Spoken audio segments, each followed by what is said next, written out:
सभी को नमस्ते, प्रणाम, वंदन, अभिनंदन सभी का। सभी लोगों का स्वागत करता हूं योग दर्शन की व्याख्यान माला के इस कार्यक्रम में। आज हम बात करेंगे योग दर्शन में समाधि पाद के 13वें सूत्र की, जिसमें ये बताया गया है कि अभ्यास होता क्या है। इससे पहले 12वें सूत्र में हमने पढ़ा अभ्यास वैराग्याभ्याम तन्निरोध है, माने उन चित्त की वृत्तियों का निरोध करने के लिए हमें अभ्यास और वैराग्य का पालन करना चाहिए, तब जाकर के हम चित्त की वृत्तियों का निरोध कर सकते हैं। तो चित्त की वृत्तियों के निरोध के लिए अभ्यास और वैराग्य की बात कही 12वें सूत्र में। अब 13वां सूत्र ये बताएगा कि अभ्यास कहते किसे हैं और अभ्यास के दो मुख्य जो एलिमेंट है, दो मुख्य जो कारक हैं कि जिसके बिना अभ्यास हो ही नहीं सकता, उनकी चर्चा करेंगे। और कल वाले सूत्र में जो 14वां सूत्र होगा उसमें अभ्यास की मजबूती और सफलता के लिए हमें किन 3 चीजों का पालन करना चाहिए वो करेंगे। तो बड़ा इंटरेस्टिंग है, छोटा सूत्र है, याद करते हैं। तत्र स्थितो यत्नो अभ्यास है। तत्र स्थितो यत्नो अभ्यास है। तो तत्र है, स्थितो है, यत्न है और अभ्यास है। तत्र हमेशा वहां प्रयोग किया जाता है जो इससे पहले वाला सूत्र है। तत्र माने उसके या तत्र माने उनके। तो उनके किनके? उनका, यानी कि उनमें से जो अभ्यास और वैराग्य की बात पहले सूत्र में कही, अभ्यास वैराग्य हम तन्निरोध कही ना, तो इसलिए तत्र शब्द पहले वाले सूत्र के लिए प्रयोग होता है। तो तत्र का मतलब है उन अभ्यास और वैराग्य में से स्थितो, स्थिति के लिए, यानी कि स्थिति क्या है, या स्थिति को कहा चित्त की एकाग्रता के लिए यत्नो अभ्यास है। यत्न का मतलब क्या है? प्रयास, कोशिश, उसके लिए प्रैक्टिस। उसको हम प्रैक्टिस कहें, कोशिश कहें, प्रयत्न कहें, उसको हम कहते हैं अभ्यास है। अभ्यास, तो अभ्यास वो चीज है जिसमें किसी चीज को प्राप्त करने के लिए प्रयत्न किया जाए, कोशिश की जाए, प्रैक्टिस की जाए, उसको अभ्यास कहते हैं। तो अभ्यास को इंग्लिश में कहें तो प्रैक्टिस कहेंगे, हिंदी में ही उसका प्रयत्न भी उसी का शब्द है, कोशिश भी उसी को कहते हैं। तो किसी स्थिति को प्राप्त करने के लिए, तो यहां स्थिति क्या होनी चाहिए?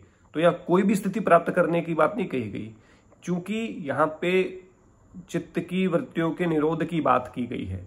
तो चित्त की वृत्तियों का निरोध तब तक नहीं होगा जब तक कि हमारा चित्त एकाग्र नहीं हो जाता।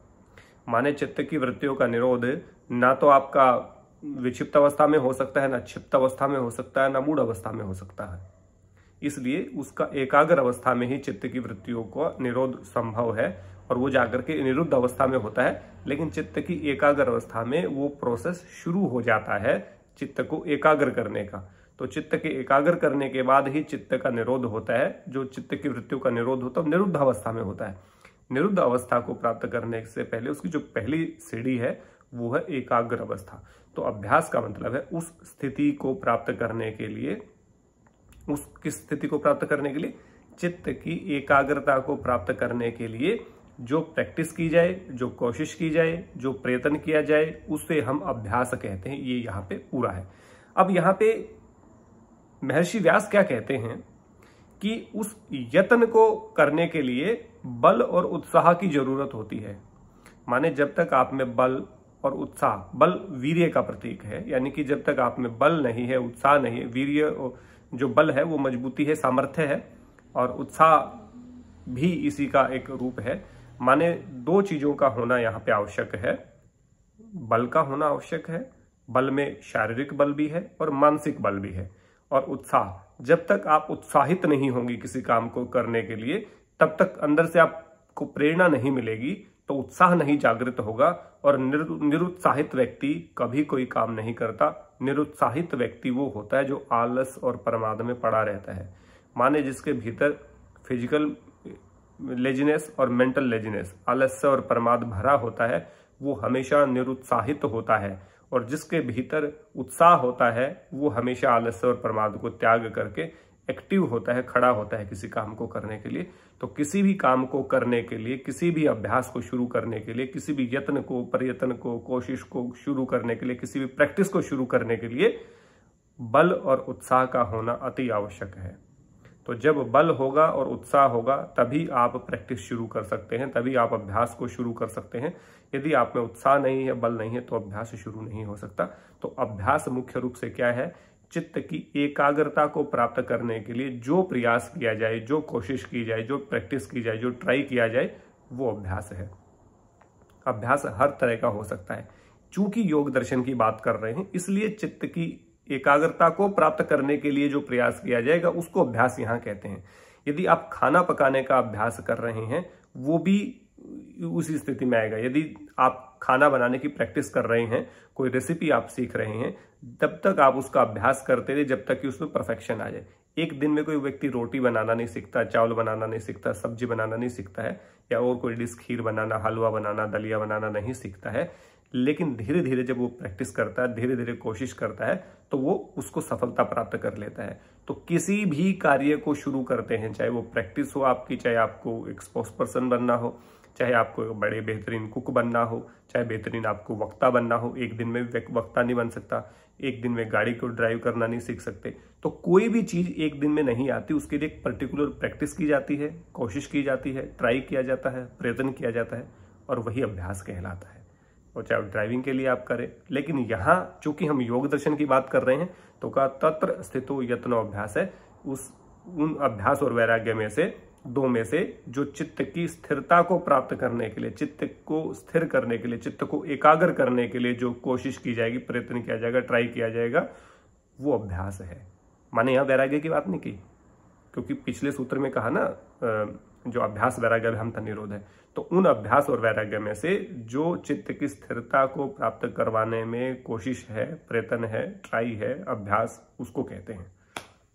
और उसके लिए मैंने बताया कि बल और उत्साह की आवश्यकता होती है।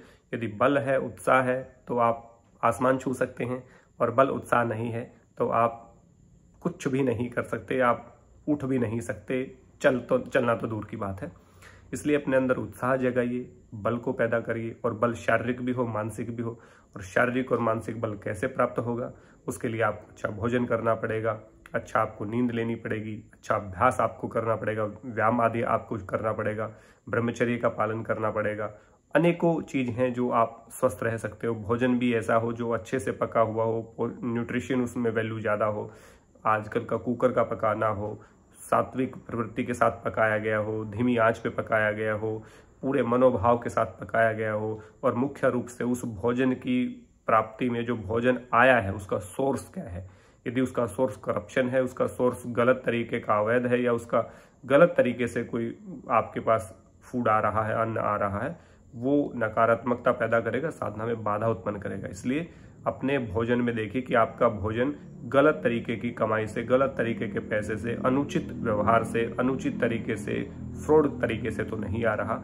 ये बड़ी भारी चूक साधना में साधक लोग करते हैं। इसलिए हमेशा ध्यान रखें कि आपका जो भोजन है वो अच्छी आजीविका के साथ हो, आप ईमानदारी का भोजन आपके पास हो, बेईमानी का भोजन ना हो, भ्रष्टाचार का भोजन ना हो, करप्शन का भोजन ना हो। ये भी आप ध्यान रखेंगे तो एक लॉन्ग टाइम में आपको बड़ा फायदा मिलेगा। अदरवाइज साधना में सिद्धि प्राप्त होना बड़ी मुश्किल बात हो जाएगी। इसलिए उस स्थिति यानी कि चित्त की स्थिरता या एकाग्रता को प्राप्त करने के लिए जो कोशिश, प्रयत्न, अभ्यास, ट्राई किया जाए, प्रैक्टिस की जाए, वो अभ्यास कहलाता है। आशा करता हूँ आपको व्याख्यान समझ में आया होगा। अनेकों उदाहरण जानने हैं, अनेकों प्रकार की योग दर्शन के बारे में शब्दार्थ, भावार्थ, उसकी व्याख्या को अच्छे से और पढ़ना चाहते हैं तो डिस्क्रिप्शन में मैं लिंक डाल दूंगा योग दर्शन पुस्तक का, आप वो खरीद करके मंगवा सकते हैं, और उससे आप अपने ज्ञान का वर्धन कर सकते हैं। इसी आशा और विश्वास के साथ कि आपने व्याख्यान को पढ़ा, सुना, इसको नोट्स बनाए होंगे, और धीरे धीरे आप अपने ज्ञान में वृद्धि करेंगे। इसी आशा और विश्वास के साथ आप सब लोगों का बहुत बहुत धन्यवाद। जय हिंद, जय भारत, सबको नमस्ते।